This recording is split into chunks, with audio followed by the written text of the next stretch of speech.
Okay, we have one more game to get to. Yeah, let's do it. On the what happened. Buccaneers knock off the Giants 25-23. Daniel Jones, especially out here in this part of the country, a kind of a lightning rod for conversation right now.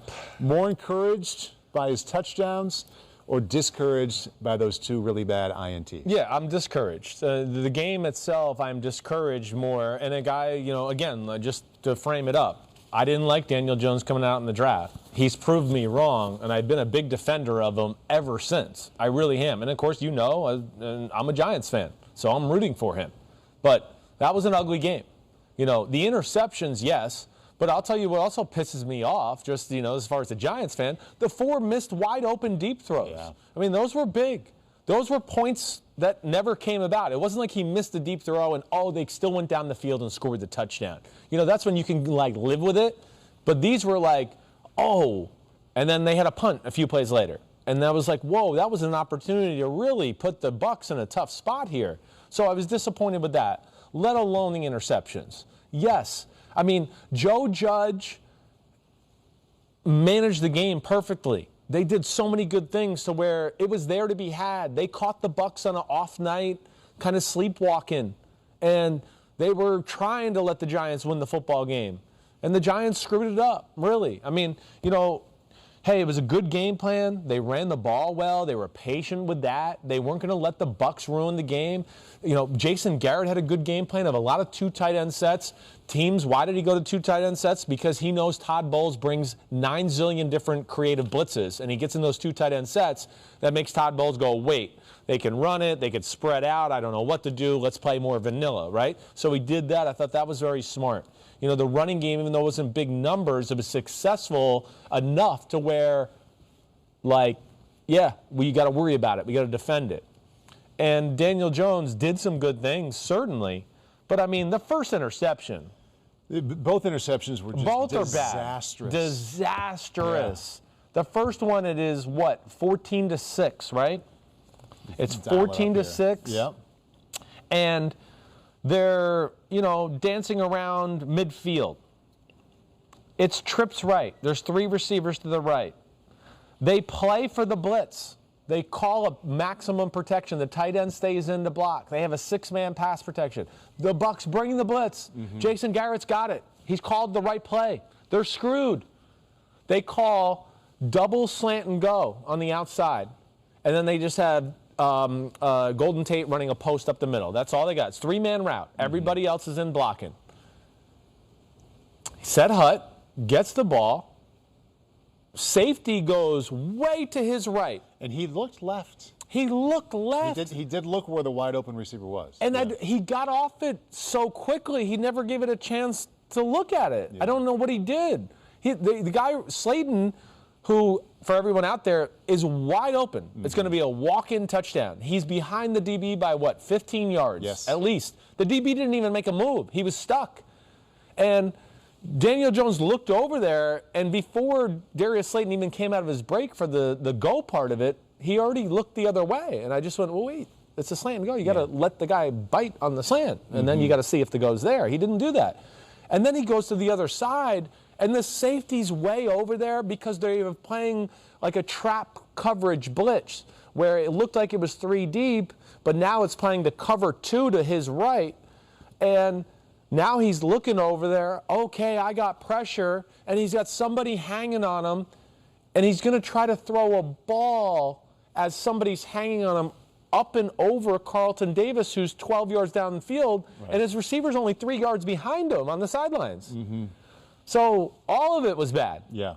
I don't, and that's just, man, that hurt me. And in comparison to, we talked about Joe Burrow a little bit ago, and he had a couple of very good plays where he was initially in the pocket in a moment of almost panic, certainly unsure, a little frenetic, and he reset and in that moment found somebody to throw it to. Right. So the almost panic or the panic moment didn't lead to an incompletion or interception with Burrow, and you walk that up to Daniel Jones, and in a way it's not fair, different game, different situation, but there's still it is fair. There's still too much of it. It was the moment of, I don't really know what to do. Right. One found a way to do something positive, and Daniel Jones threw up for grabs. That's exactly it. And to let alone, this is a reoccurring theme with Daniel Jones. Hey, listen, again, Yeah, should they have won against the Eagles 2 weeks ago? Evan Ingram should have caught that ball. It was a great throw by him. But then the strip sack fumble at the end of the game, again, the pocket awareness for Daniel Jones, it's no longer like I can give you, it's a rookie, he'll learn this. It's, okay, now we've gotten 8 games in, and it's still every bit as big of an issue as it was last year. And roll that thought into a second pick. Yeah, so then you get into the second pick. Here we go. They're in, again, the power position. So the first interception is 14-6, and we're driving the ball. Oh, my gosh. Brady and the Bucs are in trouble against our crappy Giants. Now it's 17-15, and guess what? We're driving the ball, and we're in field goal range almost. I mean, we're yards away from it. Right. And thanks to a great return. A great return. Yeah, right. It. Yep. And now, okay, so let me just make sure I got this right. He gets into, I'm trying to figure this out. Hold on, I lost my place in my notes. Okay, here we go. Same type of thing, though, here, to where now he drops back, nobody's open, he gets a little pass rush, and now he's got to escape to his right, and, it's over. The play's over. Yep. Just take the sack. Go down. Whatever. It's second down. Yeah. Who cares? Throw it out of bounds. It's 2nd and 5, I believe. But yeah, or throw it out of bounds. But leaves the pocket, but not forcefully leaving the pocket. Kind of left it and still stayed there. But now somebody's grabbing your shoulder. Go down, throw it away. Maybe he was trying to throw it away. Maybe I wrote in my notes, but I don't really think he was. I think he was still trying to, he's on me, and I think I can hit Golden Tate on this route. Yeah. And, of course, somebody's dragging on him, and he throws the ball way behind the receiver, and that was that. And, of course, that put them in a really tough spot.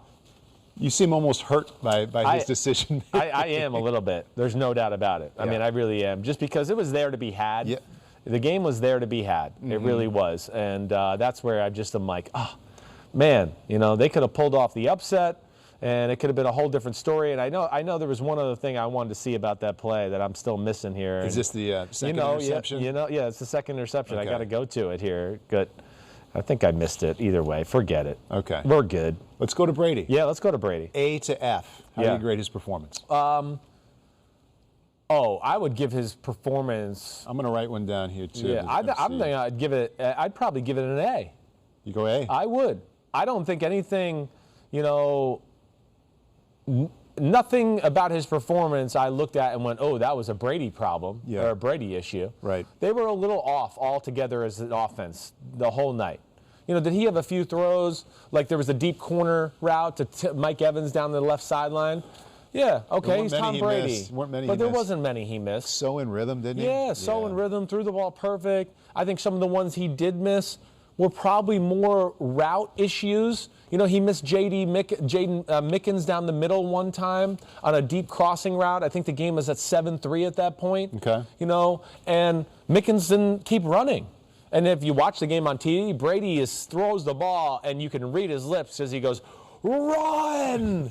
And for some reason, he slowed down. So they had a few little mistakes like that throughout the game, that just those two where I go, he hits those, or the guy runs the route the right way. This game is going to be different. But either way, the Giants, who are an outman football team, had a good game plan and did a lot of good things in the football game to, make life hard on Brady and company. But still, it's 4 games in a row now, no picks for Tom. No, I mean, Brady they got it. They really do. I think the way they dropped the ball a little bit on the offensive side of the ball in this football game is the second and third quarter, they got away from the run a little bit. And not that they need to run a lot more, but they got a little shotgun happy and, they're not a good secondary and we'll throw the ball on them. And that took the aspect of what I think they're best at is, and what he's killing it right now, is their play action passes. On their game-winning drive, to go down and score, or to score the touchdown, yes, they got them to 23, not the game, because I know they get the field goal after that. They get to 22.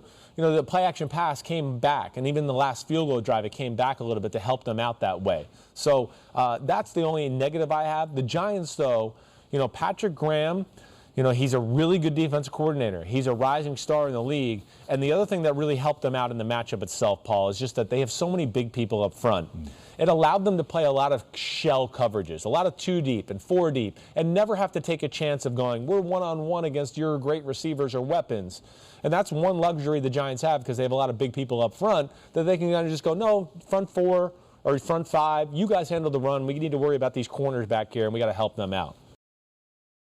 Hi, I'm Mike Tirico, and thanks for watching. Make sure to hit subscribe for the latest news and highlights from NBC Sports.